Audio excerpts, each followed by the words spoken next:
If your Philips TV won't turn on, shows a black screen, or gets stuck on standby mode, don't panic just yet. In this video, I'll walk you through the most effective fixes step by step so you can get your Philips TV working again without calling a technician right away. Step 1. Check the power outlet. Before trying complicated fixes, make sure the wall outlet is actually working. Unplug your Philips TV and connect another device like a phone charger or lamp to the same socket.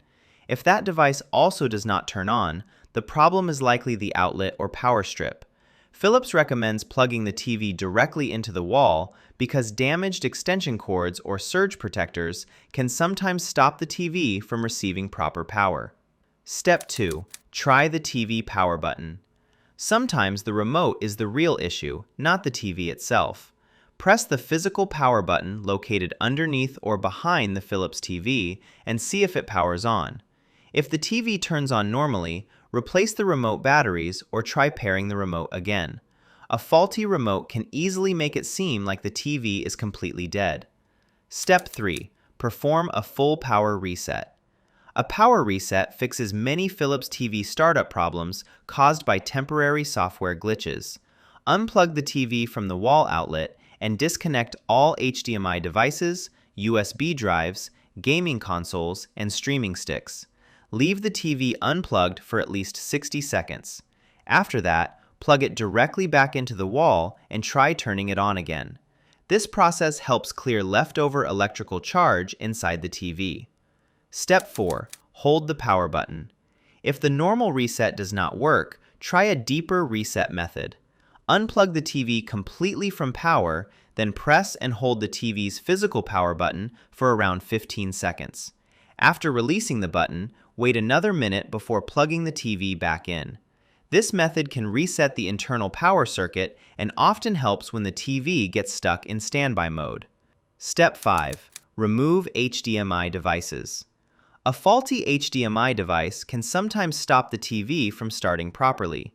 Disconnect every HDMI cable connected to the Philips TV, including gaming consoles, cable boxes, and streaming devices. Once everything is disconnected, try turning the TV on again. If it works, reconnect each device one by one until you find the one causing the problem. Step 6. Check the standby light. Look carefully at the standby LED light on the front of the TV. If there is no light at all, the TV may not be receiving power or the internal power board could be damaged. If the light blinks repeatedly but the screen never turns on, this often points to a startup or hardware issue inside the TV. The blinking pattern can sometimes help technicians identify the exact fault. Step 7. Test for backlight failure. If the TV seems to turn on but the screen stays black, the backlight may have failed. Turn the TV on and shine a flashlight closely against the screen. If you can faintly see images or menu icons, the TV is still working, but the LED backlight system is not lighting up the display. This usually requires internal repair or replacement of the backlight strips. Step 8. Force restart smart TV models. For Philips Android TV or Roku TV models, software crashes can sometimes block the startup process. Unplug the TV, then press and hold the physical power button while plugging the TV back into power. Keep holding the button until the Philips or Android logo appears on the screen. This can force the operating system to reload properly. Step 9. Update the TV software. If the TV finally powers back on after troubleshooting, check for software updates immediately. Outdated firmware can cause freezing, boot loops, or startup problems. Open the Settings menu, go to Software Update, and install the latest firmware available for your Philips TV model.